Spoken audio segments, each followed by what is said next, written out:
Okay, I got it this time. Water. God damn! Avatar: The Last Airbender is my favorite show of all time.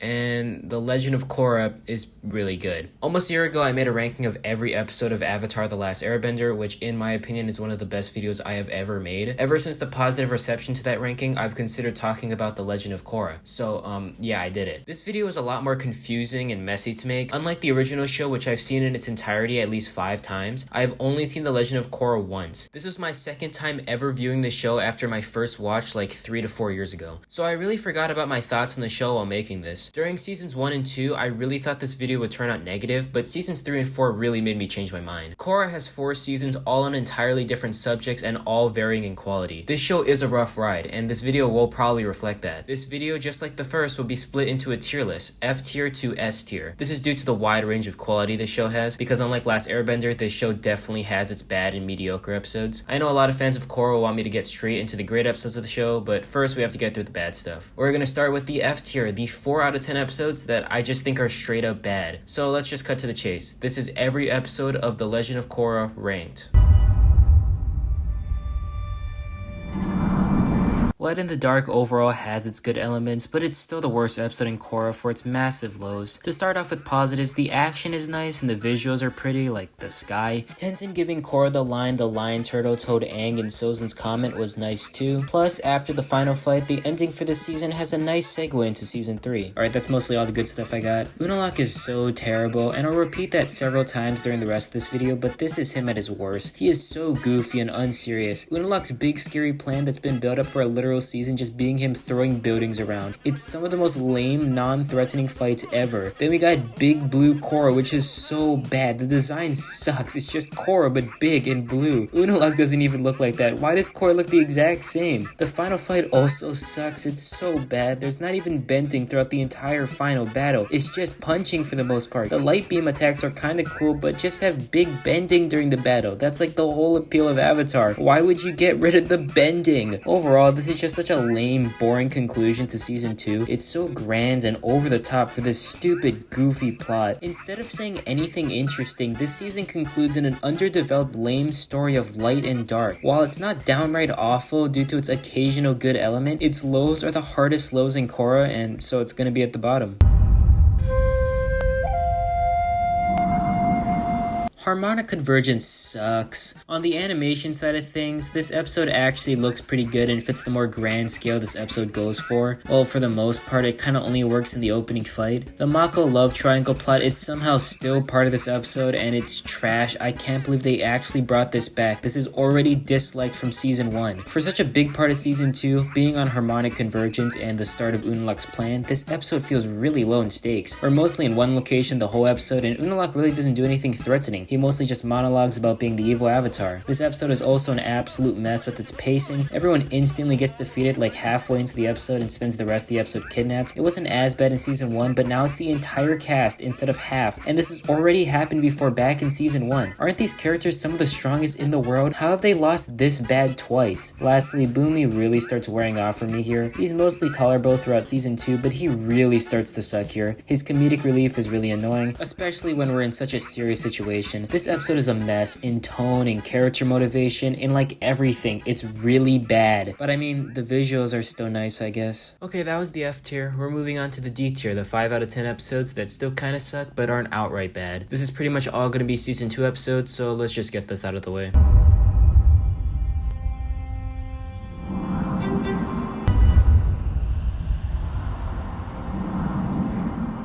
Isn't it crazy that Civil Wars is a 2-parter, yet less happens in these episodes than the average Airbender episode? Yeah, the Civil War episodes suck. It's for several reasons, but one of the main ones is that legit nothing happens. Tenzin has a semi-plot here, and it's the best part, so before we get into the actual plot of Civil Wars, I'll get into that first. Kaya and Boomy aren't too great, but I think it's a cool take seeing a more imperfect Aang, and I do like seeing them get over their issues. It's a decent plot and kinda carries the first part of Civil Wars. Tenzin's plot in Civil Wars Part 2 is also decent, but I really got nothing to say about about it, so let's move on. The actual Civil War part sucks. We're only at the 3rd and 4th episodes and Unalaq is already becoming repetitive. He just keeps talking about the spirits and nothing else. It stinks. Korra also sucks. I get the gaslighting angle, but she's just constantly stupid and angry, and that's so annoying and boring. Bolin also kinda stinks here. He's just very mildly annoying. I don't like him. For the positives with this plot, I guess that one scene of Korra threatening the judge is kinda good, and Varric is kinda funny. Yeah, for a 2-parter episode, legit nothing interesting happens. So lame. Let's move on. Oh boy, this is a rough one. It's usually agreed on that one of, if not the worst element of Korra is its romance. And there might be some worse or equal elements in season 2, but yeah, this is one of the worst examples of romance in Korra. This episode is actually fine for the most part. This is actually one of the most likable episodes for Bolin in season 1. This is actually one of the only points in the season where he isn't just a Sokka clone, since stuff like this never happened to Sokka. Korra and Bolin just goofing around and having fun is pretty good, and it's a good part of the episode. I also like how this episode shows the mental states of the characters through the pro-bending parts of the episode. There's some pretty good action at points, and while he doesn't really do much during the show, I really like this one pro-bending antagonist. I don't know, he's just fun to watch and the voice actor does a really good job. So yeah, overall this episode's pretty good, but yeah, there's this one scene that everyone knows. Mako is just the worst. I can't stand him and he's absolutely the worst part of this show. He's either a really boring character attempting to be cool, or in this moment, the worst character ever. This is also a really bad moment for Korra too. Like, why did she do that? It's all a really bad scene and just a terrible moment for Korra and Mako, but it just gets worse from there. I think this episode does build up Bolin a lot more and makes him more interesting. When he finds Korra and Mako kissing, they could have done more with him, but no, just play it off as a joke. This entire episode has made me like Bolin much more, and this moment could have been an even bigger step in the right direction for his character. But nope, the show just hates Bolin so bad, they treat him like a total joke for the rest of the episode. Just instantly backtracking on the progress they were making for him. Mako just treats Bolin like he's overreacting, like, oh my god, shut up, please stop. At least Korra actually apologizes to Bolin, but Bolin is the one that talks to Mako first, since he just dodges every conversation they have after that scene. Like, oh my god, stop. Terrible stuff, and worse than anything in The Last Airbender. However, the rest of the episode is fine, so it's like a D tier.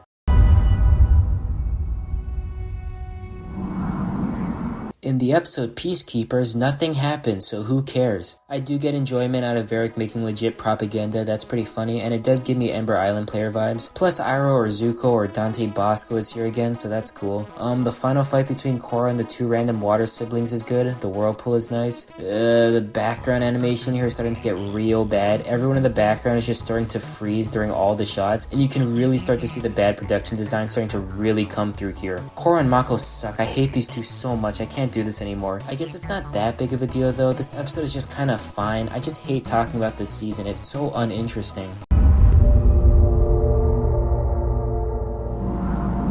The Southern Lights is mostly on Korra and her relationship with her dad, along with Unalaq gaslighting Korra, and it's not very good. I think these are both decent ideas. We never saw a lot of Korra's dad in season 1, but the way it's done is so bad. For Korra and her dad's relationship, it's just so overdramatic, it makes everything so corny. With Unalaq, I don't care at all because Korra is just so gullible, it actually sucks. Unalaq isn't even doing that good of a job, he's not a very good threat, and it just makes Korra come across as completely incompetent. Honestly, as much as I hate Mako, Korra is so much worse than him in season 2. It's not even at its worst here, but she still sucks. The animation at the end is very, very good, and the visuals for the spirit portals are also very pretty, but that's about it.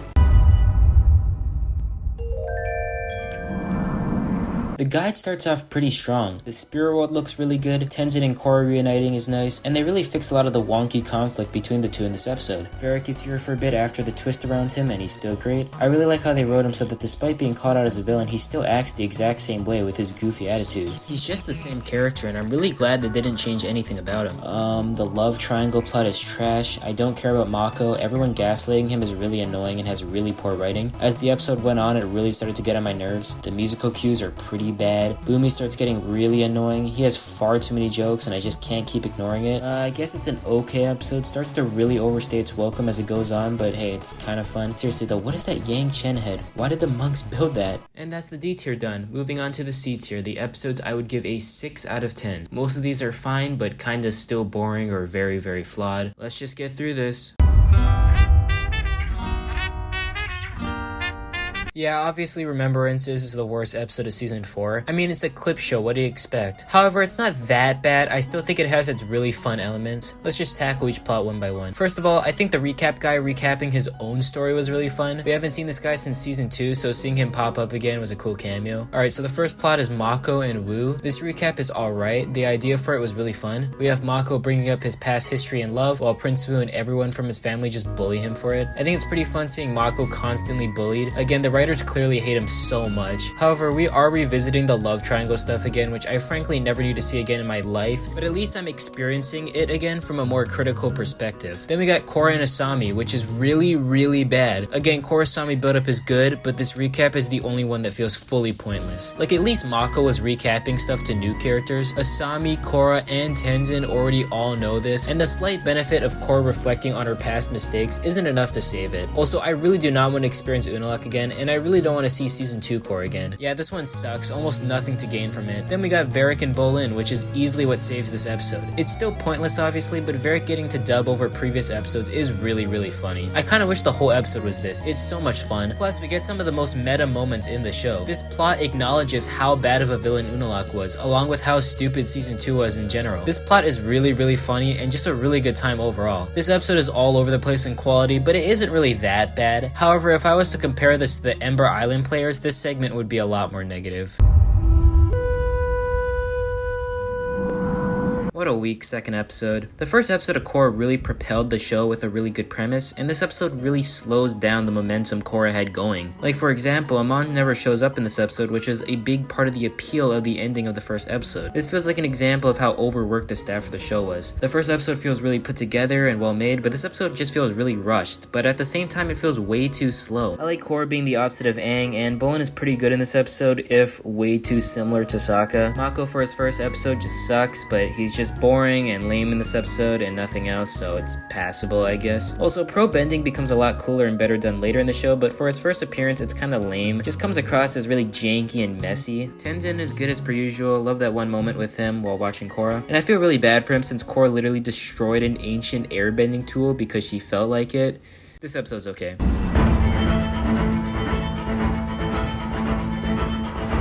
Yeah, Korra Season 2 time, the best season in all of television! To be fair, Rebel Spirit is a pretty decent opener for Korra Season 2. One of the big reasons why Korra Season 2 is so messy is just because of the horrible production history of the staff for the show, specifically that Season 1 ended. Korra was never intended to have a second season, and the staff probably didn't have a lot of time to actually write an entire new story, leading to a lot of this season feeling like it was just made up as it went. But for the first episode, I think they pick up on a decent pace after Season 1's ending. The opening fight is pretty good. I really like the Spirit stuff, and generally I think having a Korra season focused on spirits is really interesting. They take a different approach here with new animation styles for the new spirits. The biggest issue with this episode is the slow but quickly approaching season 2 Korra. You can already begin to see the cracks in her character in the first episode. It's not too bad, but she's just kind of aggressive for no reason, and it is really dumb that she ditches her father and Tenzin for her uncle that she's met one time. Decent start, can only go down from here.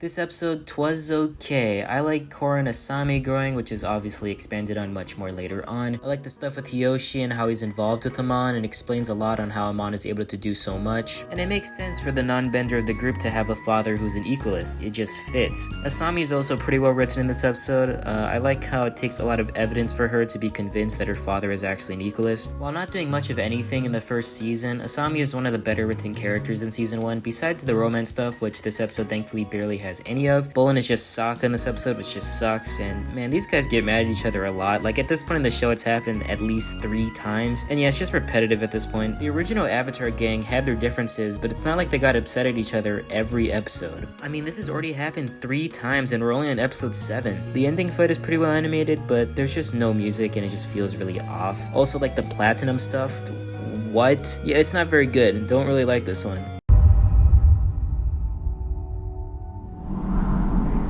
The Sting is one of the lowest rated episodes in Korra, and as much as I dislike this season, the Sting isn't that bad, especially compared to the rest of season 2. The old cartoons are good, I like the creative ways they show old technology. Bolin is also pretty good here, I like him getting a massive ego. He feels nothing like Sokka in this episode, and while that probably leads to him being worse, I don't know, it's kinda different, though yeah, him doing that to that girl is messed up. I forgot that was in the show. Ew. Okay, the Mako stuff is lame and boring, but you know, at least he's doing something. That last scene with Asami and him suck though. Please don't bring back the love triangle stuff, please. Lastly, Varrick is really good. It's an unexpected twist, but it makes perfect sense since Varrick so far throughout the show is just a bad dude.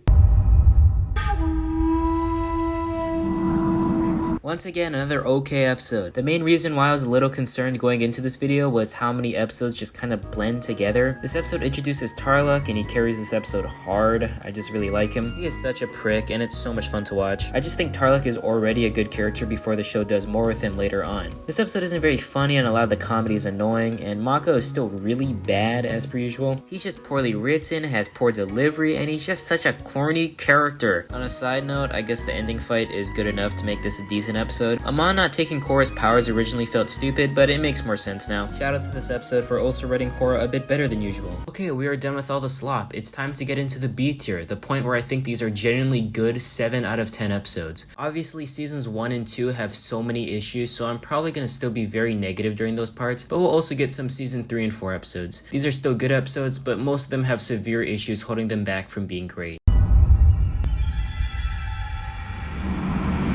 Honestly, for the episode right before the season finale for season 2, Darkness Falls is pretty good. A lot of this episode is on the fight between Korra and Vaatu, which to be honest is like 10 times better than the season finale fight. It's definitely just taking from the beginning two-parters with the fight between Wong and Vaatu, which takes a lot from this battle, since it's not really original at all, but if you turn your brain off, it's still fun. The fight itself does have several issues. For one, the writing with lines like, "You cannot win," which are really generic and boring. The Aang circle coming back is kinda cool, but it's also really lame and super unnecessary. Didn't Korra already have a 4-element move that we saw in season 1? Why are we referencing Sozin's comment right now? We aren't even at the season finale. Plus, it's a crazy overpowered move that really shouldn't be used here. Unalaq being the Dark Avatar is super goofy and ruins so many stakes I could have in the plot. It's a decent semi-final fight to set up the finale, which obviously isn't delivered on. The other plot in this episode is actually pretty good. The spirit world looks really nice, and I like how we explore more cool ideas like the fog. It's by far what elevates this episode the most. I really loved how Bumi and Kaya forgot who they are, but Tenzin pushes through because of his mindset. While not focused on a lot, Tenzin has had this mini arc of him not being able to live up to Aang, and it was a nice conclusion to have him accept himself as himself, that being the core reason why he's able to escape the fog. Plus, the Zhao cameo is actually great. It is by far my favorite reference to the OG series in the first 2 seasons. It makes perfect sense since it explains the unanswered questions of where Zhao actually went in season 1 after the moon spirit took him, but it's also just really funny. Zhao thinking Tenzin is Aang is probably the funniest joke in season 2. Plus, it's so great that the most forgettable Avatar villain is literally thrown into a fog where no one remembers who he is. For scattered thoughts, I think they bring back Bolin and one of the sisters' relationships pretty well. It makes the very pointless episodes at the start of season 2 have a nice payoff. I really don't like Bolin during this season, but stuff like this was nice and shows his character traits off pretty well. Enjoy a bunch of the stuff during this episode, but the major plot points of season 2 are still very present, and they are pretty much all bad. Plus, this episode sets up the finale, which causes the finale to fail completely. So to sum up my thoughts, half of this episode is a mess being the core stuff, but the Tenzin subplot was really good.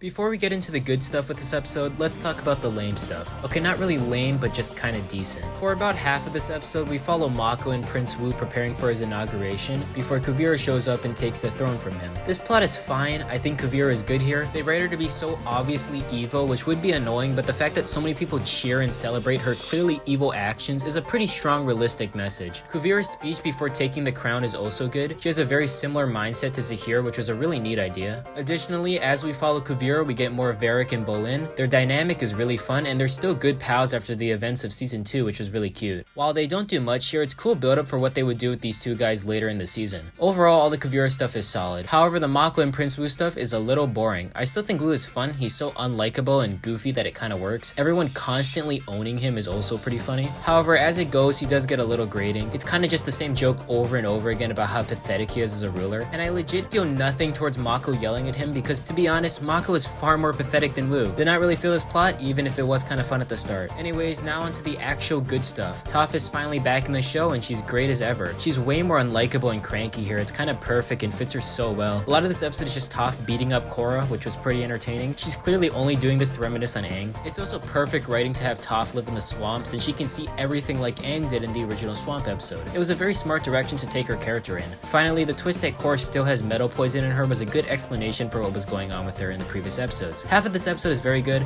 the other half is decent, good episode.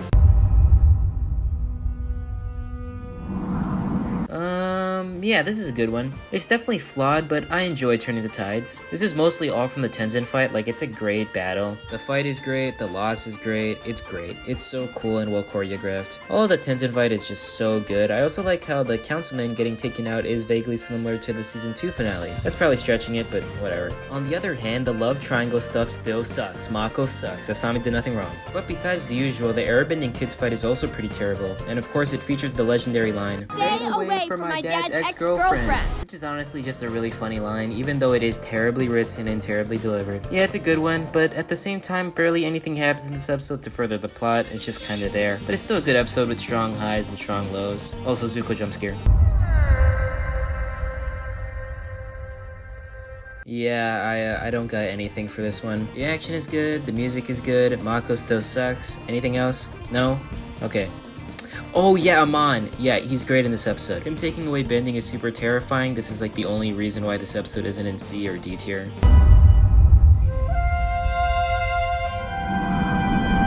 Original Airbenders is the only real example of Korra letting out its weakest episode of the season before becoming peak. This is something that happened all the time with Last Airbender. We had the Great Divide before the Storm in Blue Spirit, we had Nightmares and Daydreams before Day of Black Sun, we even had Avatar Day before Blind Bandit and Zuko alone. It's a really strange trope that happens throughout the original series. It always feels like the writers are taking a slight break so they can blow you away in the next episode. This really doesn't happen in Korra. It might be because there's only a couple stretches of the show that are peak, but hey, I mean the later half of season 3 is probably the peak of Korra. The first half of season 4 could also be a contender for peak of Korra, but you know, I haven't decided yet. Anyways, yeah, the original Airbenders is pretty good. This episode is mostly on the training of the Airbender people and the rebuilding of the Airbender nation. It makes sense these Airbenders would change their minds on being monks, like it kinda seems like a lot of sacrifice. I still don't think Bumi's a great character, but he's a massive improvement here from season 2. We get a lot more focus on his relationship with Tenzin, which was nice. Plus, Tenzin in general is pretty great in this episode. Him getting more focus is always good. He's a very funny guy, and I like seeing him treat the Airbenders like military soldiers. It's fun. The rest of this episode is fine. The telephone effects are kind of annoying, Kai is kind of uninteresting, and the villains here are really lame. They feel like they were just thrown in for conflict. It's not perfect and a bit uninteresting, but it's definitely impressive how much better the worst of season 3 is compared to the other seasons. Plus, after it, we probably get the best streak of episodes in Korra.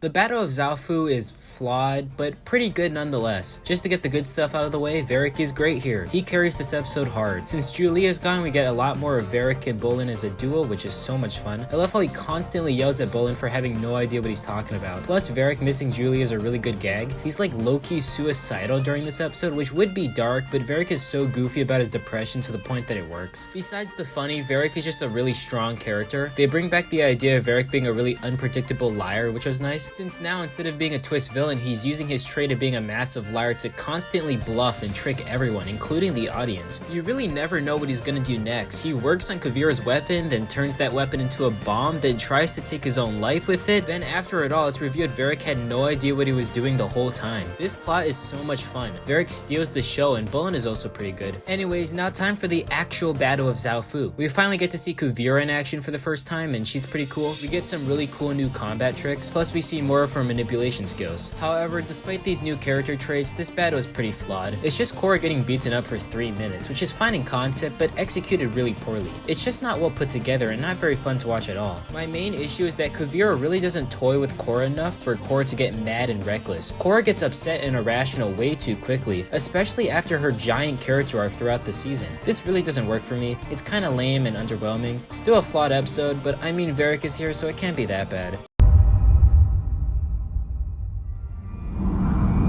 Night of 1,000 Stars is pretty good. It still carries all the major issues of season 2. The love triangle stuff coming back is so bad, I actually yelled when I returned. It's still insane that they decided to bring back probably one of the most hated subplots in season 1. The biggest issue with the love triangle subplot for me is, well, that it focuses on Mako and I hate him. But I mean, at this point in the show, we've already done an entire season on this story, and it was already repetitive and annoying in season 1. There is nothing else to dive into between these 3 characters, and it wastes so much time in the show that could actually be used to develop characters. Like, I don't know, your main villain, for goods, Varric is still a great character, just a very likable prick villain. It's crazy that he's so charismatic that he convinces not only the characters, but the audience that despite legit committing an assassination attempt, it was for a good reason. And I also love how the show legit never confirms whether he was lying or not about his motivation. I like to think he was lying, but it doesn't matter. The fact that he's able to mildly convince everyone despite being a war criminal just shows how well written he is. The propaganda movies are still really fun. Despite these films being shown several times throughout the season, I still really appreciate how they go through the effort to include the details of how they use visual effects. Bolin is a lot better here too. He gets over his ego trip and it's nice seeing him overcome it. Unalaq bad, Mako bad. In my notes I wrote Mako needs to fucking die, and that pretty much sums up my thoughts. Hey, it's still a good episode, just as per usual, plagued by the issues of season 2. I feel like I should like the calling more, but it really does have its issues. Most of this episode focuses on Tenzin's kids searching for Korra, along with more Korra and Toph shenanigans. I think the 3 kids are a little better in quality from previous seasons, but they're still the worst part of this episode. Jinora does next to nothing here. She's like an actual good character, but she's barely in this one, and it kinda stinks because the other 2 frankly aren't very good. Iki is fine, her getting the 2 random Kavira soldiers to help her out was very sweet, and fits her character well. Milo, on the other hand, well, I got mixed thoughts on him. For the most part, he's like not funny at all and kind of really annoying. There's a ton of gross out humor in this episode for some reason, and yeah, it's not very good. In fact, as said before, it's pretty annoying. Additionally, the main message of this plot is that all 3 siblings work together in order to find Korra, but let's be honest, they really didn't. Milo especially, I don't think he did a single thing to help them throughout the entire episode. However, at the same time, despite Milo being a big issue with the plot and humor, he does have the drawing joke, which is unironically like top 5 jokes in the whole show. That's like peak comedy right there. So he's whatever, I guess. The Korra and Toph plot, on the other hand, is very good. I mean, Toph literally quotes my video. I threw some rocks at the Avatar, he got all whiny, and Sokka fell in a hole. Also, Sokka got stuck in a hole or something? I don't know. I genuinely forgot about this line when writing the original Avatar video. It was so bizarre seeing it here. For most of this episode, we just get some neat little callbacks to the original series with Korra and Toph talking about their past. It's very funny how small and uninteresting Toph seems to see all these events as. Seeing Korra come back to the giant tree was very good, mostly due to seeing it in glorious HD, but it also was a cool way to get the kids to find Korra. In the end, Korra getting the medal out of herself was a good arc end for Korra alone. Her entering the Avatar state briefly afterwards was great, like she merged with that evil version of herself. Obviously, this isn't the real end for her arc, but it feels like a strong conclusion. Reunion is on the reunion between Korra, Asami, and Mako. This is where we basically get confirmed on Korrasami. Like, come on, she wrote to Asami and no one else. How can I look at this any other way? I think this episode is solid. It's obviously very awkward between these 3, but I think it works pretty well. It feels like a very strong final conclusion to the love triangle plot, which is basically non-existent at this point. Prince Wu getting kidnapped is a fine plot, though Korra using the vine tree is a massive plot contradiction. Why doesn't she use this more? Anyways, not much happens here. The main thing that sticks out for me is the ending, where Korra, Mako, and Asami acknowledge that despite all the time that has passed, they still bicker the exact same. It's a really good wrap up for all 3 of these as a relationship. I was dreading this one when I realized what it was going to be about, but I think it works. These 3 already have a decent firm bond, so letting them all make peace and move on from the love triangle plot was a good idea. Oh yeah, Bolin and Varric are also here. They're still a great duo. Glad we get a really strong redemption for Bolin, saving the refugees captured by Kavira. Good action, good character growth, solid episode. The opening fight for this episode is insane. It really showcases how good the action for Korra is about to get. It's the first time we see all 4 of the Red Lotus fighting at once, and their chaotic, insane bending makes for a completely new fighting style that we've never seen before. I love the trend of making these 4 characters legit unkillable. It really sets up the threat of how Korra is even going to be able to deal with these guys. The rest of the episode is pretty good. We have more build up for Asami and Korra. We get a really cool retake on Lake Laogai with the Earth Queen forcing airbenders to fight for her. Plus, seeing the actual Lake Laogai again buried in water was very cool. The airbenders the Earth Queen kidnapped being the main reason Tenzin and Korra are able to finish their quest of rebuilding the Air Nation fit in very well too. I mean, yeah, the rest of this episode is pretty good, just nothing really gets close to the first insane 2 minutes. The main appeal for this episode for me is just seeing Ba Sing Se in glorious HD. The painting background really shines here. It looks beautiful. There isn't a ton of stuff here, but what we do get is good. This might come as a shock, but the Mako and Bolin plot is actually good. We get to focus more on their families, which is nice. It's not safe from its issues though. Kai is still Mako is still lame, and the plot can feel very sloppy at points. Despite being a little messy, I'm really thankful we actually got something of quality for the two of them to do. Korra and Asami fight some bikers in this episode, which is pretty good. We get some cool slow-mos. The Red Lotus plot is pretty cool. The goat Zuko shows up with the siblings, which is a very strange pair, but it works. His one little conversation about him hiring Combustion Man in the original series was funny. He's very old and wise now, but he's still got a little bit of that goofy charm, which is very nice to see. I think we should have gotten at least one scene with Zahir. He's never in this episode. We only focus on Sparky Boom Girl and nothing else. It is a very solid episode. There aren't a ton of flaws to be found, but I do have to admit this episode is kind of just build up.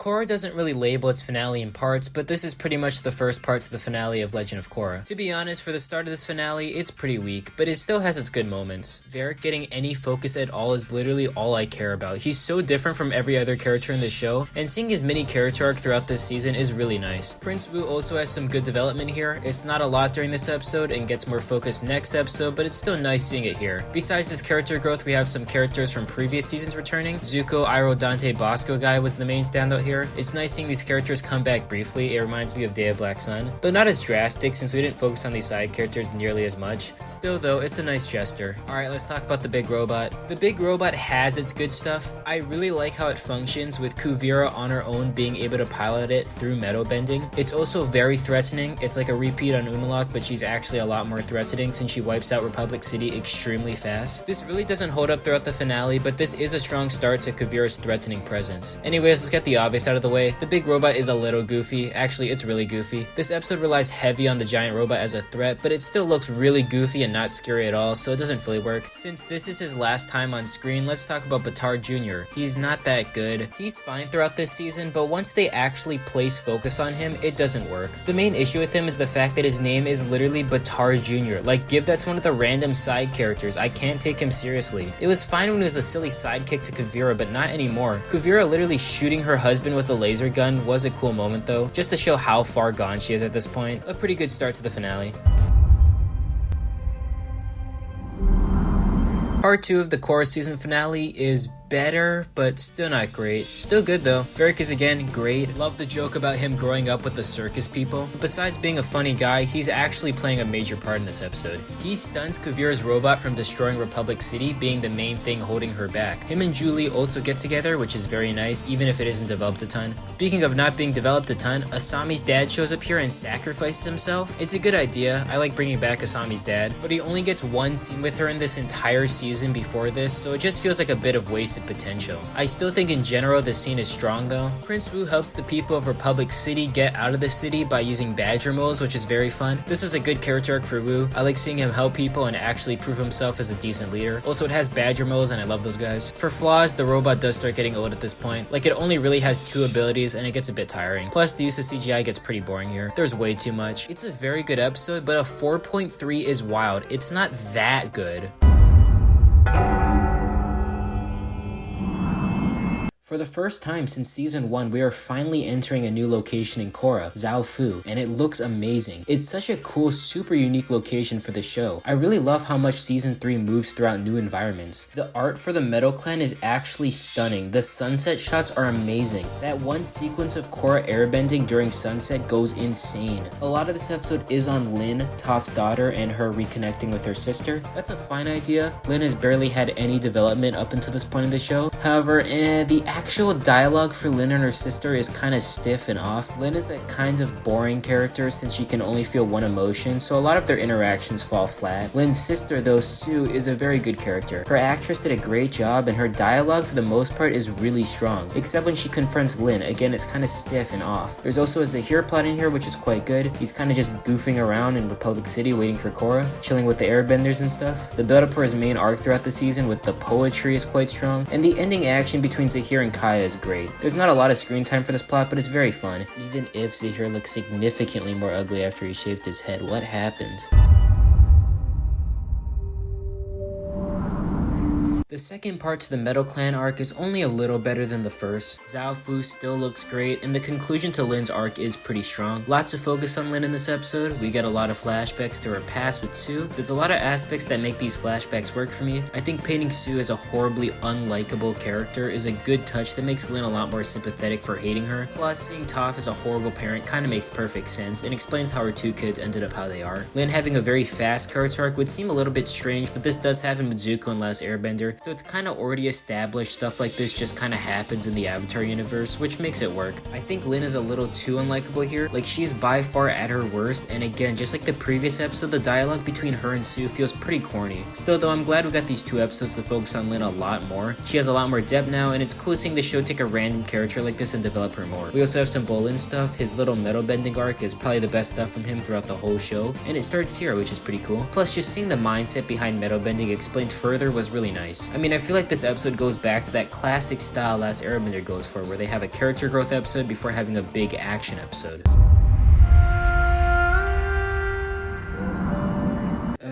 Yeah, I've got some mixed thoughts on this episode. It actually has some really high highs, but also, well, not lows, but just the same issues that a lot of the rest of the show has. To get it out of the way, once again, the romance love triangle stuff still sucks, because of course it does. Amon putting a mask on Aang's statue also sucks, but it's like really funny, so it gets the pass. The backstory of Amon and Tarlok is one of the best parts of season 1, if set up a bit weirdly. Like, the twist of Amon not only being Tarlok's brother, but also being a bloodbender is really great, and I love it for explaining Amon's abilities and strengths, but man, I have issues with how it's revealed. It's foreshadowed pretty well in the show, but the actual execution is quite messy. I mean, comparing this to later down the list with Extremes Meet, the twist was so insane and unexpected in that episode because of the action scene and the sudden change in tone once Tarlok started bloodbending. Here, Tarlok kinda just says the twist and the dramatic note plays. It's not that big of a deal, but I really wish it was done in a similar way to Extremes Meet, since it's an even bigger twist than that twist in that episode, but it's executed nowhere near as well. If I haven't made it clear enough, Amon is easily my favorite part of season 1. He's a great villain, and up until this point in the show has just been a super awesome threatening force. But this episode actually gives more insight to his character and makes him a lot more interesting. The flashback is so dark too, and is super messed up, which I appreciate. Like, getting a darker look into bloodbending is super cool, and I love Amon's slow realization that he's better than his father and brother. I do wish the show gave more focus to Amon as a character instead of a cold-blooded villain, because it's really nice seeing that he was just a normal kid that's life was ruined by his father. Amon is honestly one of my favorite characters in the whole show, and this episode's flashback does elevate that a lot. It's great setup for what ends up being one of the best moments in the entire show later on. Okay, so that was the B tier. We are moving on to the A tier, the episodes I would give an 8 out of 10. If you've noticed by now, in the actual original Airbender video, B tier was for 8 out of 10 episodes. Well, I'm kinda using this tier list as the S tier being the peak of Korra and the F tier being the worst of Korra. Avatar The Last Airbender is literally my favorite show of all time, so obviously the scale was way higher there. Anyways, that clarification out of the way, it's time for the great episodes. These are all super good and level with a really good episode of the OG series.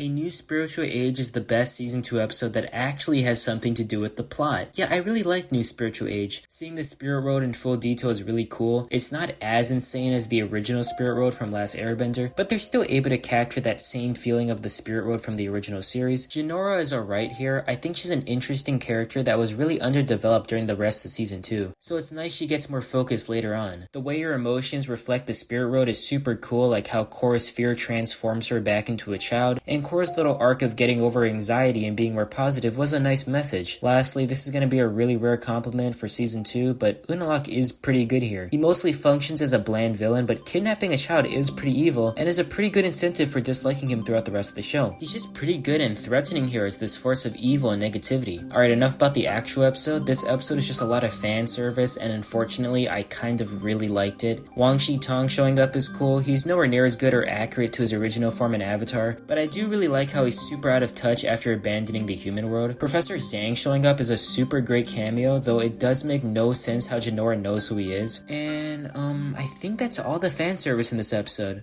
Though there was a cool old guy in here, I guess. Oh wait, that's Iroh. Wait, why is he here? Despite the weird logic of Iroh even being able to show up in the show, this is still great. Iroh is pretty much the same here. Like, he's my favorite character, and them getting him right is all I need. This episode is solely an A tier because Iroh is here and pretty much the exact same. Iroh is just really likable and such an amazing character who you can kind of just throw into the show and no matter what, it'll work. Plus, he's super unique since all the previous main characters from Avatar are old and wise, which doesn't apply to Iroh since he's the exact same. He just acts as a guide for Korra, playing a pretty small part in the plot, and that's just perfect for him. It's a very visually nice, cameo-heavy, fun episode of the show. Plus Iroh, so yeah. Beyond the Wilds is a great episode. Strange people don't talk about this one more. We spend a lot of this episode on the vines and spirits being really mad at Kuvira since she's been cutting down the trees, and being really mad at Korra for not stopping Kuvira. This is a strong natural follow-up to the last episodes. Of course the spirits would start attacking people. Kuvira is literally killing the place with the most spiritual energy. I really like how after Korra's massive loss, people don't trust her as an avatar anymore. It not only makes sense, but makes Korra have no real position of power in taking out the vines, which causes the main struggles of this episode. While Korra is dealing with that, Varrick and Asami are tasked with fighting Kuvira's big weapon. I can't stress enough how much I like Varrick. Despite screwing over Asami in season 2, he still acts the same way around her. Also, Mako's here? Why is he here? Isn't he supposed to be protecting the prince or something? For more negatives, Oppo and Bolin's plot is easily my least favorite part of this episode. It's really all over the place with its writing and can feel pretty corny at points. This feels pretty petty on both sides. Like, I get Oppo's struggles, but Bolin literally tried to stop Kuvira. On the other hand though, Bolin literally pretends to break his legs in order to get Oppo to notice him. I can let that one slide though because it's really funny. Anyways, it's not the biggest deal since it really doesn't take up a ton of screen time. What really makes this episode shine is bringing back Zahir. He finally grew his long hair back. He's cool again. That shot of him flying in chains is probably my favorite Zahir moment in the whole show. That shot is so cool. Zahir getting thrown back into the story was a really cool choice. He's the exact opposite of Kuvira, so it makes perfect sense that he would help Korra in stopping her. Kuvira represents the idea that someone will always be there to take up power, and this message is pushed further when we hear Zahir's reaction to knowing that his attempts to take down royalty by killing the Earth Queen only made things worse. This episode isn't super strong, but Zahir makes it really great.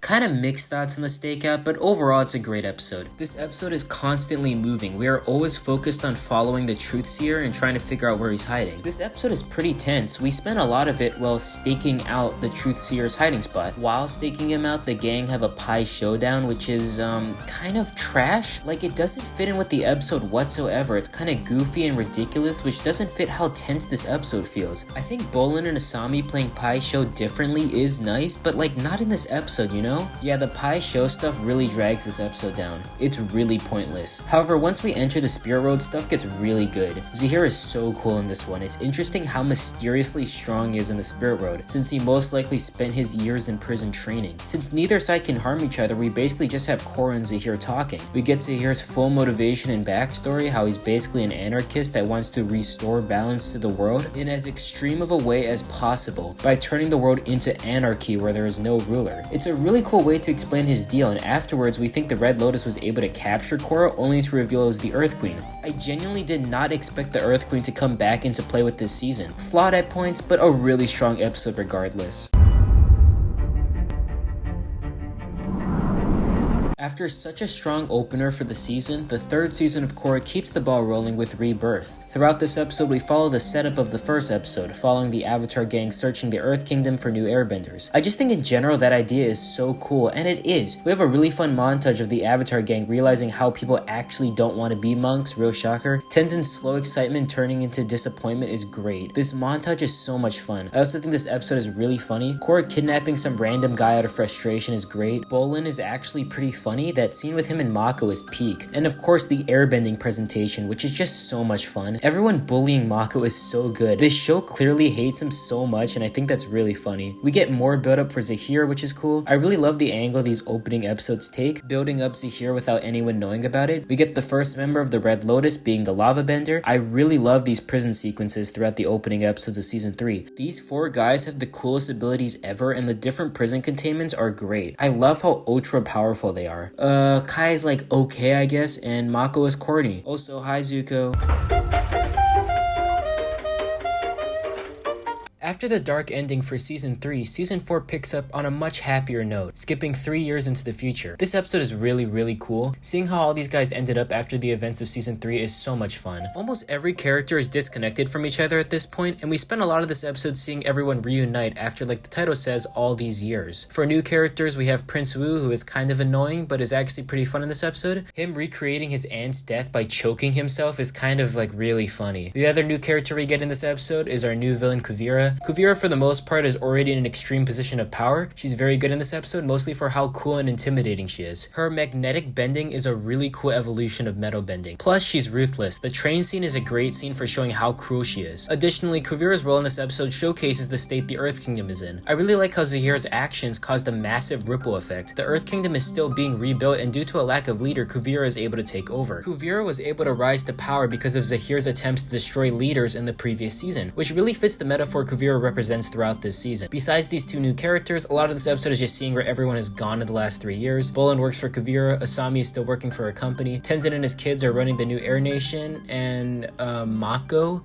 is here. It's really funny how everyone in the show has something new or exciting going on, but they just make Mako suffer. Like, he's just forced to work for Prince Wu, someone he hates. Plus, because of this, he isn't allowed back in the police force since he has to take care of Wu, leaving him miserable. And while this is a really mean direction to take his character in, it's kind of funny. I think Bolin and Opal's little subplot kind of sucks. I'm not sure why. They're fine in Season 3, but here it feels really corny. It's probably just the dialogue. Additionally, there is a ton of exposition during this episode, which gets pretty tiring. Still, despite having some issues, this is such a strong start to the season. I love how we focus on where everyone has been besides Korra, us only getting a glimpse of her rough life in the last minute of this episode.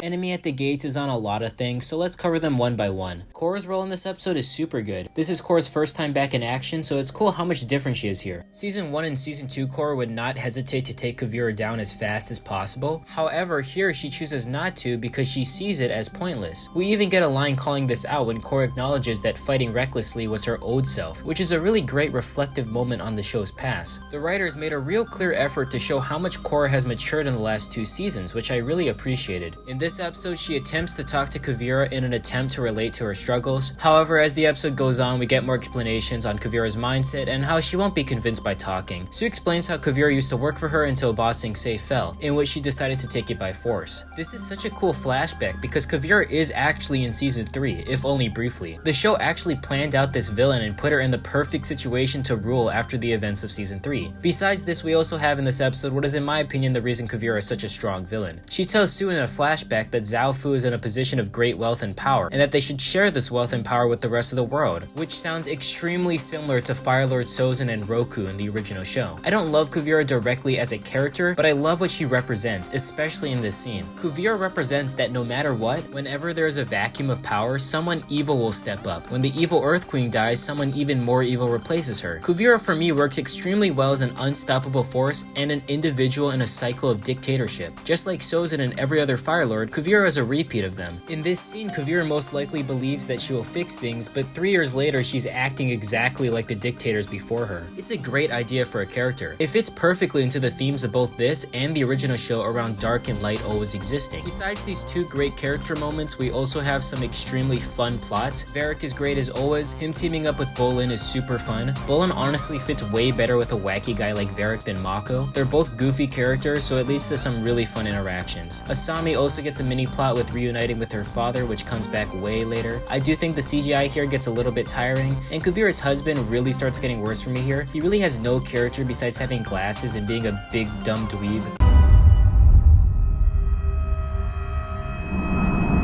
Super good. The first 10 minutes are insane, the action is top tier. This is one of the first massive battles in the season, and it fits perfectly with how much the Red Lotus has been built up. We are constantly getting new cool action ideas with this squad, and seeing almost half the cast all fight them is super cool. I'm really glad that building up the Red Lotus is super powerful was worth it. With only 4 members, they are able to take out everyone, and everyone in the show is giving it their all. After the first 10 minutes, we mostly spend the episode trying to figure out who let the Red Lotus in, and unfortunately, the twist is pretty predictable. This section of the episode isn't nearly as good, but like, it's still solid. Overall, it's great. Yeah, I really feel like Korra knocks it out of the park with its first episode. It's a super good episode that hooks you on the premise of the show. I honestly think that it's a better opening to the show than the original Avatar, but only by a bit. I feel like the original Avatar had to set up so much more, its elements, world building, general plot, and all that good stuff. Korra already had the advantage of being a sequel series, so it's allowed to spend its first 20 minutes introducing all the characters, besides Mako and Bolin, and also getting us used to the new world Korra is showcasing. I really like how for a first episode of a sequel series, it really doesn't dwell in on its previous material. The opening of course explains a bit, but besides that, only Katara shows up. It's all about these new characters, a new world for Korra to explore. Despite saying that there's no fan service, there is the scene with Katara and Korra, but it's literally incredible, so who cares. I love how it recreates the original scene with Katara and Sokka and Gran from the original. The episode is still messy here and there with its writing and character intros, but yeah, I really like this episode. The show kind of falls apart after this, but luckily they were able to put themselves back together, and this episode shows a lot of promise.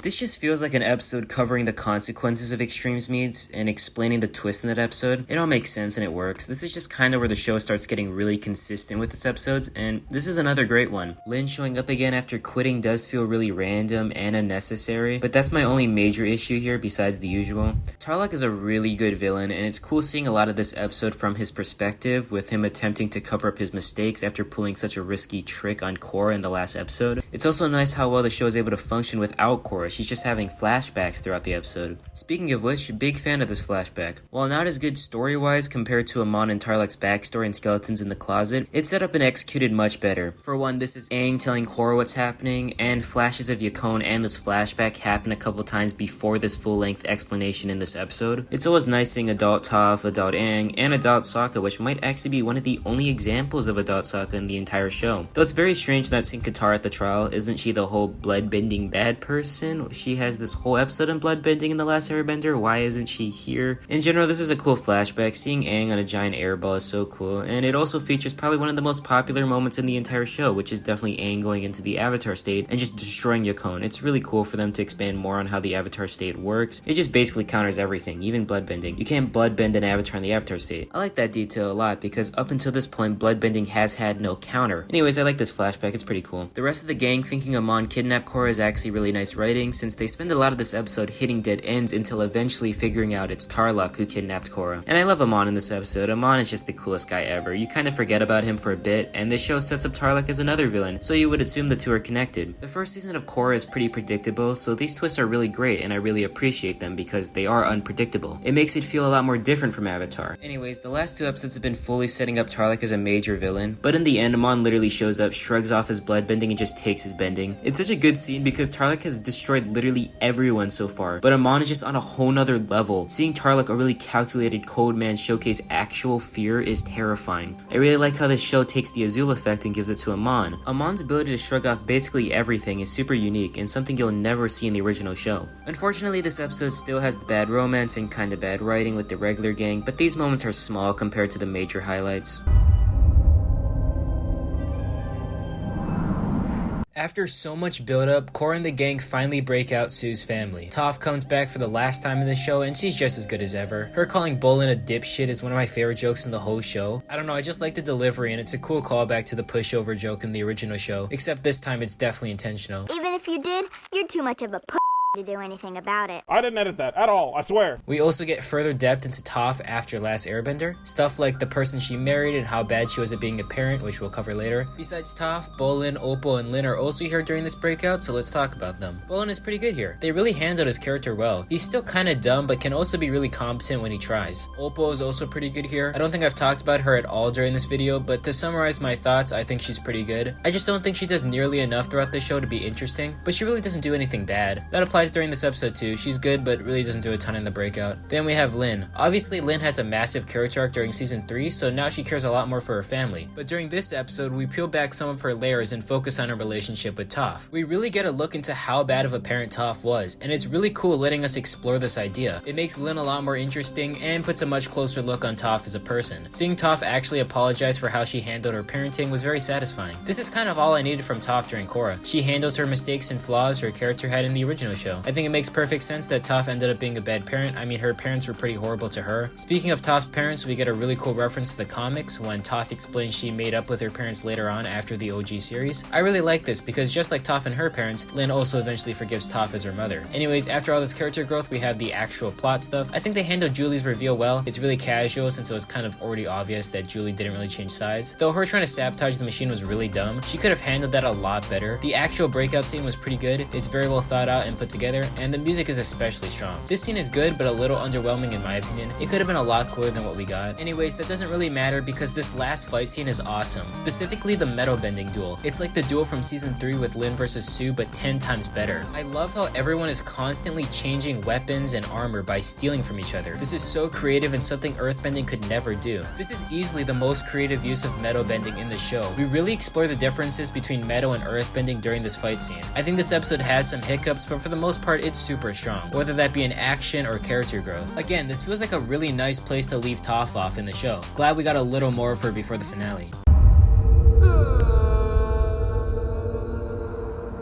I'm a big fan of this episode. It doesn't do anything outstanding, but it's just a really great episode that wraps up the pro-bending plotline with barely any flaws. The dialogue at the start is a bit messy, but besides that, there aren't any major issues I can think of, which is such a relief for the first 2 seasons of Korra. All the stuff with Tenzin is great, he's super funny in this episode, and J.K. Simmons is J.K. Simmons, so he absolutely carries this performance. I wasn't a massive fan of pro-bending at the start of the show, but I think this episode manages to make it really intense and fun to watch. There are some admittedly very cool scenes, and while I still have no idea how pro-bending works, they managed to make it feel cool, which, is good enough. I really like the antagonists they face against and how unlikable they are. It's just really fun to see Korra and friends take them down before the obvious best part of this episode happens. Amon's speech is so good. Him showing up out of nowhere and just taking away everyone's bending is great. It's a really cool way to show how much of a threat he is. I also love how he's kind of just in the right for doing this. Like, his principles are messed up, but he makes a general good point by saying that these players are cheaters and exploiting their bending for success, and they don't deserve their bending. That's cool, and it kind of shows how small these minor antagonists are compared to Amon. Always love when the show does the Azula treatment on villains, especially on Amon, who doesn't even do any crazy bending. He just slivers around and dodges. Amon's speech is great, the shots are great, his dialogue is great, the scene in general is just really, really good. The ending fight is also super well done too. Love the metal bending, and it's a really good way to end this episode off. After Season 2 ends, Season 3 blows you away with an insane step up in quality. By insane, I mean going from really bad to really great. Nothing compared to the original show, but still, you can see in the first episode how much effort they put in. For starters, the general concept of airbending coming back is really great. It's a super cool world-changing event that really carries this season. Korra as a character takes a noticeable increase in quality here. She's a lot more likable and well-written, she's saving people, getting humbled more, but she also still has her flaws, like totally messing up the Vine plans. Korra is still like Korra, but they're able to write her to be extremely likable while still keeping her the same. Tenzin is great as always, maybe even better. The scene of him talking about the new airbenders and how much it would mean to Aang is kind of beautiful. Plus, his speech to Korra about how she's done good with her bad is so well written. There's just a noticeable step up in writing here. There isn't a ton that's happening yet, but you can already see how much cleaner this episode is compared to the other 2 seasons. We also get a lot of stuff jammed in for the first 20 minutes. We have Korra learning about airbenders returning, her having to deal with the Vines, and getting politically pressured out of Republic City. For Mako, I guess the show realized they couldn't do anything cool with him, so most of this episode consists of him getting made fun of, which to be honest is really funny. It's like the show finally realized how much people hate this guy. At the same time, they do find a way to make Mako important. Him being on the police force allows everyone to learn that there are several airbenders in the world. For the first time ever, we have a really well written conversation between Korra and Asami on all the love triangle garbage from the previous seasons. I really love this scene because it gives a pretty good resolution to that horrible plotline. Lastly, Zahir is really great in this episode. It's really cool how we finally get an airbender villain in the show. While I don't think Zahir is as good as Amon, this episode makes it seem like he is. His long monologue is maybe one of the best moments with Zahir in the whole show. I really wish they leaned into his monologue character trait more, because it's great here. Overall, a great start to the season. The Last Stand is the final episode in all of Korra, and, well, it's interesting. This obviously doesn't feel nearly as crazy or immersive as Sozin's Comet. They clearly didn't have nearly as big of a budget for a finale like that, but for what we got, it's still really strong. A lot of this episode is taking down Kuvira's robot, and pretty much everyone gets to do something. Lin and Sue have a cool metal bending team up, Korra and Kuvira have a strong fight with metal bending, and Mako and Bolin get a great scene together. It was a smart choice having both of these characters and the show working together. This is going to be one of, if not the only time I ever say this in this video, but Mako is really cool during this scene. This is easily his best scene in the whole show. Mako tanking the lightning from the machine, while corny, still goes hard as hell. It's great they gave him one good scene before the series ended. Anyways, after the entire robot is destroyed, Kuvira and Korra duke it out a little more. I really think Kuvira is pushed to her limits here. She is still fighting even when literally dying. It's a great escalation for a character to take. It's very similar to Azula. She's very controlled and calculated throughout the season, but she finally breaks here. Korra deconstructs Kuvira's character, which is what finally gets Kuvira to surrender and give up. I have really mixed thoughts on this scene. On one hand, I think Korra seeing her old self in Kuvira is really interesting. It's a very good ending for Korra's arc throughout the show, her helping Kuvira understand who she is. However, I think actually giving Kuvira this backstory fumbles hard. I love Kuvira as a metaphor for constant evil, but giving her an actual sympathetic character doesn't work, especially when you only have it in your finale. Plus, the fake out Korra death is so lame, you did not have to put that in. My thoughts on this are half and half, some great stuff during the scene, but the other half kinda sucks. Anyways, now it's time for the ending. It's interesting we end on Varric's wedding. It's obviously nowhere near as grand as the original series, but I don't really care because I mean Varric is here, but it also works as a much more chill conclusion to the show. Like, Korra saved the world, but she's done it many times before and she'll have to do it many times in the future. So this is just a casual moment for everyone. Just like the original series, everyone here gets a nice little arc in. Prince Wu is now King Wu, Tenzin gets to talk to Korra about how far she's come, Bolin is having a good time, Mako gets one last talk with Korra about how far they've come, even the little pro wrestling villain from season 1 pops up here playing the trumpet. It's very nice seeing all this, it's very sweet and a nice conclusion for everyone during the show. Then obviously we got the big moment of Korra and Asami getting together at the end of the show. It's a great scene that unfortunately had the potential of being the best scene in the entire show. It's insane how bad the production history for Korra was, and while they clearly pushed past this in seasons 3 and 4, it really started leaking in during this last scene. Nickelodeon wouldn't let the staff have two women kiss, so they had to cut it out from the season finale, and while that sucks for obvious reasons, it also ruins what would be the best moment in the show. I have not seen anyone touch on this, but this scene is meant to parallel Aang and Katara in Sozin's Comet. It's one of my favorite scenes in the OG series. Aang and Katara look at a newly free world and kiss, and as they do this, the show ends. In this scene, we have Asami and Korra looking at the newly opened spirit portal as a new world emerges in front of them, before moving up into the sky. This was clearly meant to be a recreation of one of the most iconic moments from the OG series, but thanks to Korra's terrible production history, it wasn't able to happen. For what we got, this is still a great end for Korra. It's kinda strange not having the season finale at the end of this video like last time, but there are episodes of Korra that are a lot less flawed than this one. Yeah, in general, this is a really great, solid episode of the show that holds up to a decent episode in the original Airbender. For one, it's actually funny. The "can I have some of your hair" is really good. Korra doing the Aang thing is also really funny and kind of iconic. And Tarlok is just so much fun to watch. He's so petty and it's great. I really like how he's actually kind of evil in this episode when he's oppressing non-benders and claiming they're all equalists. It actually proves Amon's main point that benders oppress non-benders. We don't see it a lot in the show, but this is one of the major moments that kind of showcases that Amon's a little bit right. The action in this episode is also really good. The car chase scene is a highlight, but everything else is also good. I think bringing back the airbending stuff is a bit strange, but that's not that big of a deal. Anyways, the reason why this episode is so good is because of the twist. Honestly, this twist is kind of benefited by how predictable the show has been up until this point. We can see a lot coming, but this twist not only comes out of nowhere, but is set up brilliantly. The show has slowly been setting up Tarlok as a side villain that, as I said before, feels like is either Amon or is connected to Amon. He's so obviously evil, and this episode fully shows how far he's willing to go for power. It's obvious that Korra would eventually fight Tarlok, especially with how much it's been building up over the show, and it seems to be going well. Korra sweeps the floor with Tarlok since he's just a waterbender, but right when it seems he's going to lose, Tarlok begins bloodbending and the tone of the episode immediately flips. It feels like a very similar tone to the Puppet Master, the bone cracking, haunting score, and all of it comes back for this massive reveal. I feel like no one saw this coming. Like, come on, it's such a crazy effective moment to showcase threats out there that aren't just Amon.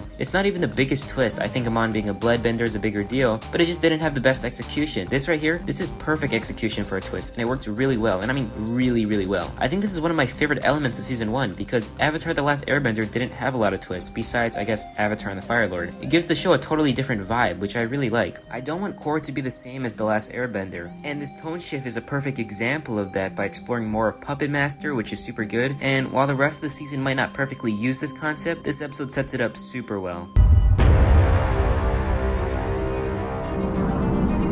After the drastic events of the previous episode, the ultimatum mostly functions as the fallback of Ba Sing Se falling down. Ba Sing Se being completely destroyed is a really intense visual, like even the Fire Nation didn't go this far. Not a ton of this episode is spent in Ba Sing Se, which kinda sucks, but the rest of what we get is great. Having Iroh show up again was nice. The best scene in this episode is when Korra offhand mentions to Zuko she saw Iroh in the spirit world. His stunned face is so good, god that hits hard. Besides that though, Korra and the rest of the gang spend most of this episode failing, being unable to reach the air temple before Zahira and the Red Lotus invade. Easily one of my favorite fights in this season has to be Zahira and the Red Lotus versus Tenzin, Bumi, and Kaya. Tenzin versus Zahira goes insane. This is the first airbending duel in the series and it's so well done. Kaya versus Waterbending Lady is great too. Seeing these masters duke it out is super awesome, especially since they both have super different fighting styles. Lastly, Bumi versus Lava Guy doesn't really seem to make sense since they both have such extreme power differences, but it works how Bumi gets the upper hand by being a total lunatic. Still, I really like how both Bumi and Kaya lose pretty fast. These are overpowered characters, so it's good to keep reminding you that. However, the reveal that Tenzin has been holding back this entire show is insane. His 1v4 fight is crazy and so well done. He keeps getting hit, but keeps getting up. He really starts embodying Aang during this fight. It's really, really great. Yeah, not a lot of issues during this episode. I wish Korra and the gang had a little more to do, but the general duel at the end is one of the best fights in the entire show.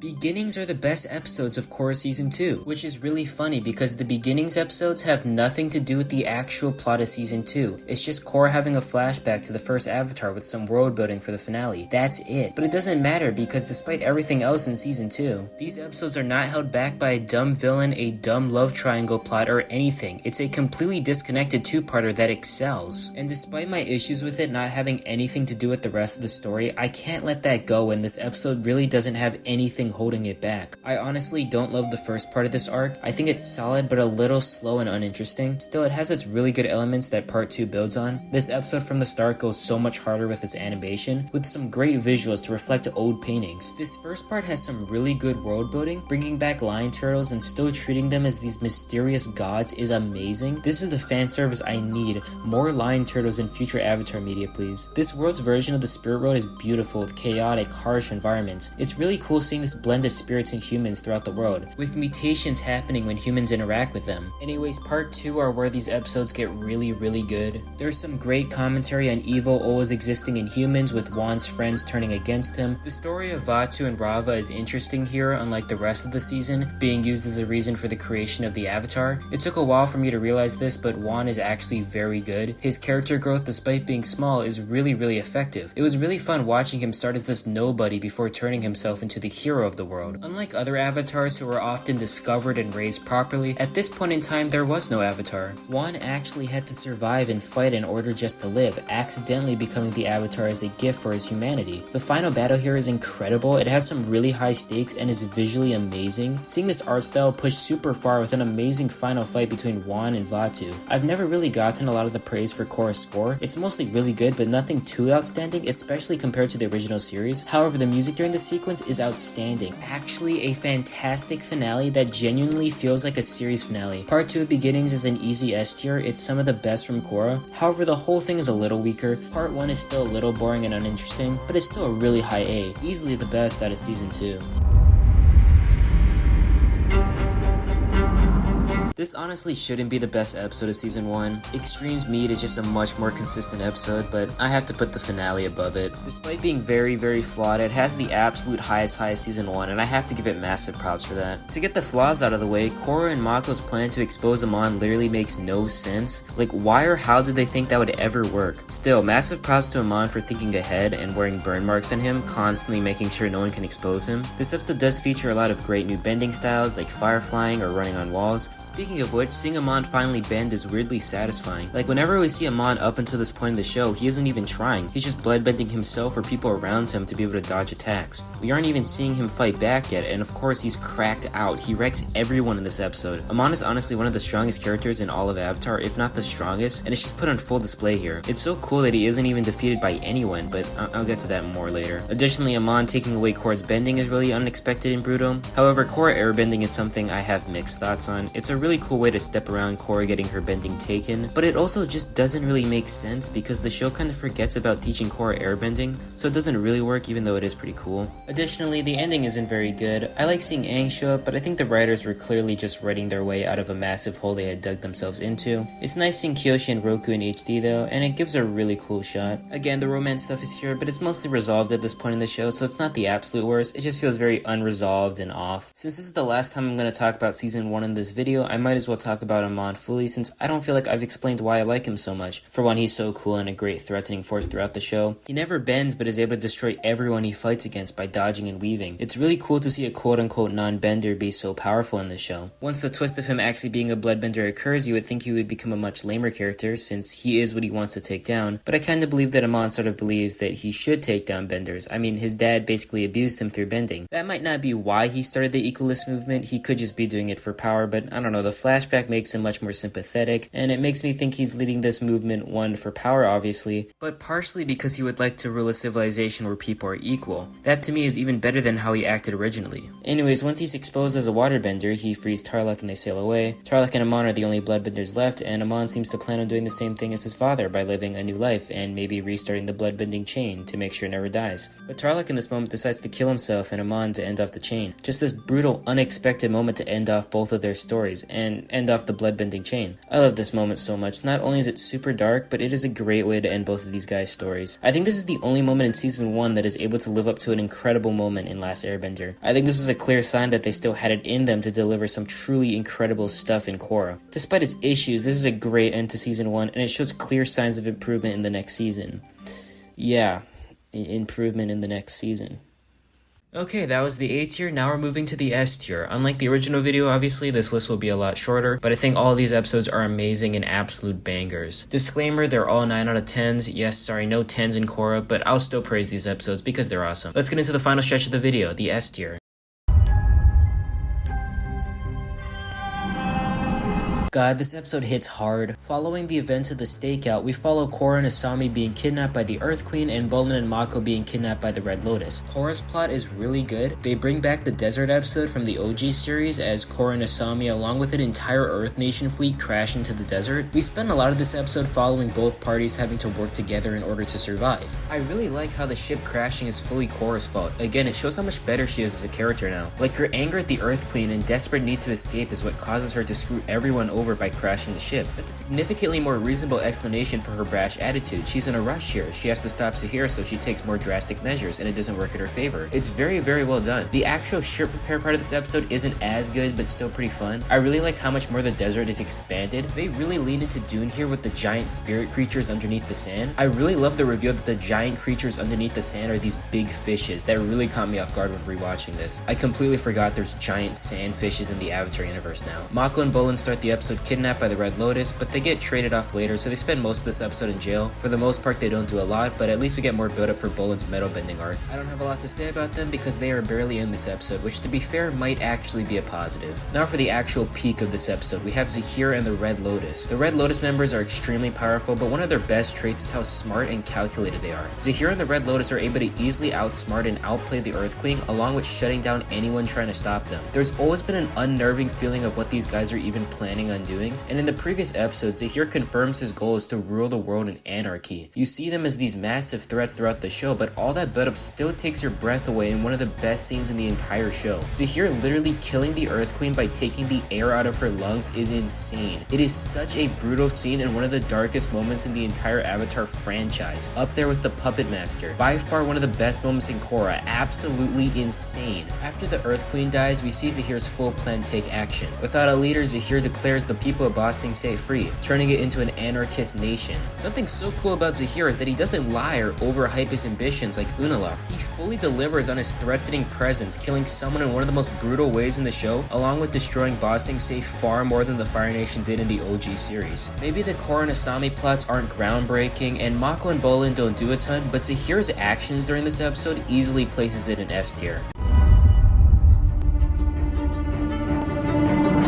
Season 3 continues making banger episodes. This episode is mostly a last stand with Korra trying to save the Air Nation from the Red Lotus. It's crazy that we are this far into Season 3 and the Red Lotus is still scary. They are so threatening even when they're just negotiating. Like, despite fooling so many people, they are still able to trick Korra, which somehow doesn't make Korra come across as dumb because these 4 characters are able to constantly create new bending tricks no one would see coming. Like creating fake hostages out of water, or flooding an entire air temple with lava, or flying, which, I'll get into later. This is by far the highest stakes up until this point in the show. Korra is literally fighting for her life here. The sequence of her bending without hands or legs is crazy. We don't get a ton of Tenzin since he's basically completely wrecked from last episode, but they're still able to have some really good scenes with him that I'll get into later. While everyone is fleeing the air temple, we finally get the payoff of Bolin's metal bending arc with him finally lava bending, which was really good. It used to be one of my favorite moments in the entire show. Sadly, it isn't anymore, but it's still a pretty strong arc for him to go through, and probably the coolest thing the show does with him. I just wish it said more about him as a character rather than him just getting a new rare ability. This does not apply to the scene of Tenzin looking back at the destroyed air temple, which is probably one of, if not my favorite callback to the original series. This is a direct recreation of the southern air temple from the original series after Aang leaves the air temple with the realization that the Air Nation is wiped out, as we watch Aang look back at the now empty temple. Now in this episode we have Tenzin look back at a now completely destroyed southern temple, having to let go of the Air Nation that he's been building. It's crazy and one of my favorite Tenzin moments in the show. And lastly we have Zahir.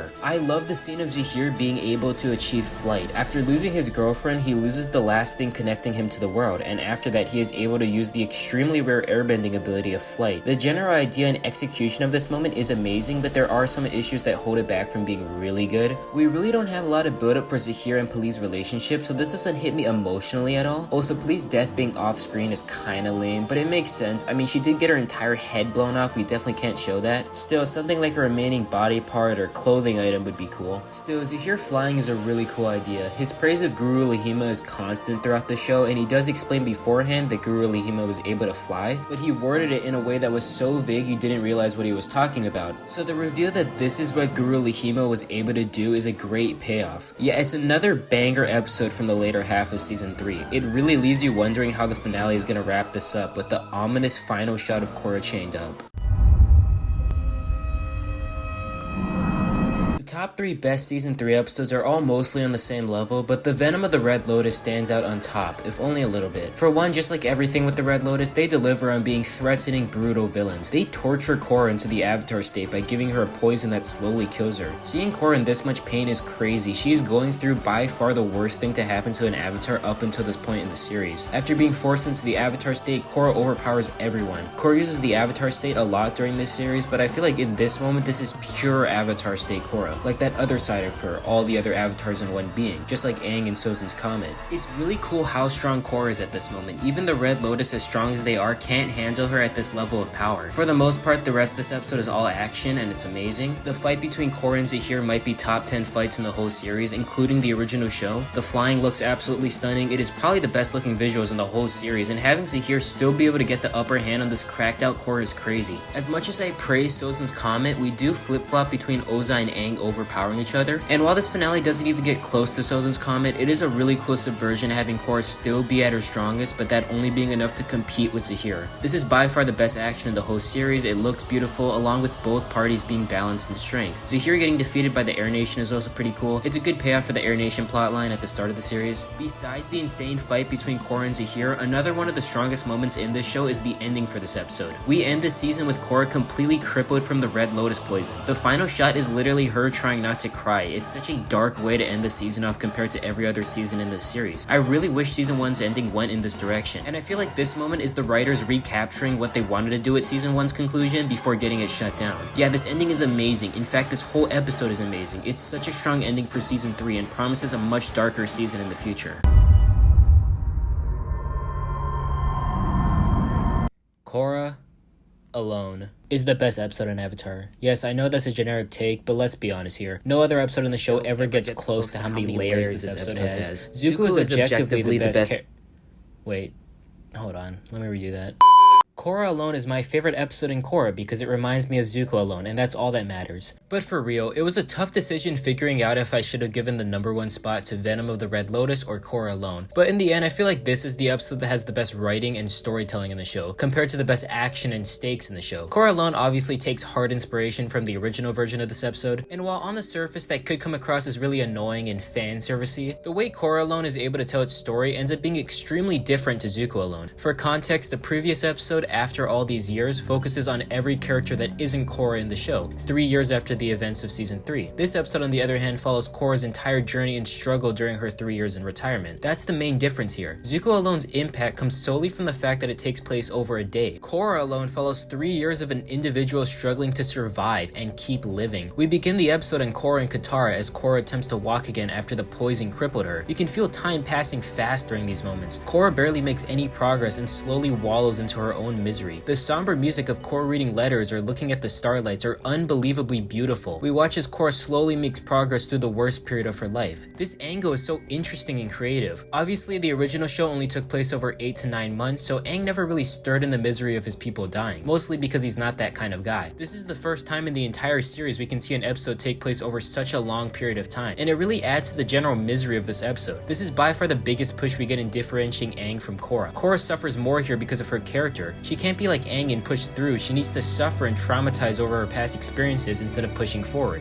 These are two very different characters, but as Katara tells Korra, every avatar has suffered and one day Korra can get out of it. 2 or so years later, Korra is finally able to fight again. In what is probably my favorite scene of the entire show, we see Korra fight some White Lotus members in the Water Tribe. What's so amazing about this scene is how Korra is going into this battle with the same mindset as season 1. And just like season 1, this scene recreates the first time we ever see Korra in the show. This headstrong, arrogant, powerful character. But now she's not that, and while the first 10 to 15 seconds are the exact same to the first episode, Korra quickly fails and loses instantly. They create the scene beat for beat, same music, same moves, everything except Korra is the same. I feel like this is the perfect way to show how far Korra's gone. This scene perfectly shows how much she's grown up since then. As Korra attempts to improve, we see more callbacks to the start of the show, with Korra meditating in the ending scene for season 1. We even see her write to Asami, which is the gayest thing ever. She literally wrote to Asami and no one else. Wild. After all this, Korra decides to leave the Water Tribe and venture into the world alone. During this montage, we see so many old locations from previous seasons, like the Northern Pole, Spirit Tree, or Desert. As she travels, she sees a version of herself trapped in the Avatar state who tries to kill her. Later on, this is explained to be the lasting poison in her body, but it also represents how far gone Korra is. She is dying to herself, and this self-hatred causes this Korra to loom around. Several months later, we see as Korra, now a completely lost person, enter the swamp, an area we haven't seen in a very long time. After it all, Korra lights a fire and sees Toph. I've said this a lot during this video, but this is actually my favorite moment of fan service or cameo in the whole show. Toph's first appearance in all of Avatar was in the swamp as a vision, and her now as an old lady appearing in front of Korra like a vision is insane. This episode in general feels like a journey. Its ambitions were high with detailing 3 entire years, but unlike pretty much everything with this show, it's pretty airtight. It really captures some of that perfection from Zuko Alone. Obviously, this isn't even close to Zuko Alone. This episode has a lot more upbeat moments, and I generally only write about the darkest moments of this episode because it's not fully focused on that depressing tone. Korra has her ups several times during this episode, which is something I wish they didn't focus on. Obviously, it's not fair to compare this to Zuko Alone. Zuko Alone is one of my favorite things ever made, and this is only really amazing. But still, this is my favorite episode of the whole show, an absolutely beautiful, depressing as hell character study.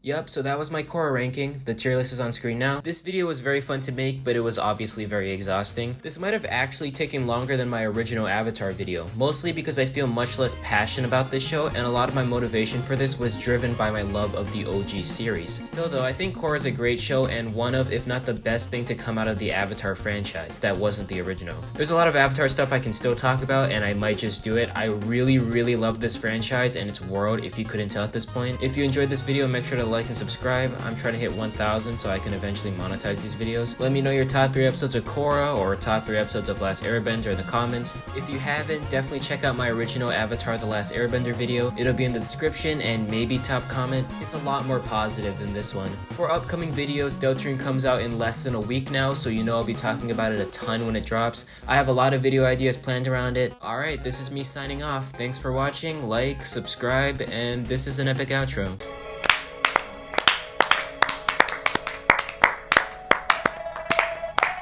Were there only 3 books? Yeah.